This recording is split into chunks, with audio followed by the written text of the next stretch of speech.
ده ملخص سريع عن إزاي تصميم أجنحة الطيور الجارحة ألهم تكنولوجيا المظلات الحديثة. إحنا هنا بنتكلم عن مثال مدهش فعلاً لإزاي الطبيعة ممكن تقدم حلول لمشاكل هندسية معقدة.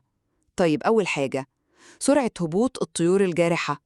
الطيور دي بتقدر تتحكم في سرعتها بشكل مذهل وهي نازلة للأرض، والسبب أجنحتها العريضة، دي بتسمح لها تطير ببطء وثبات كبير جداً.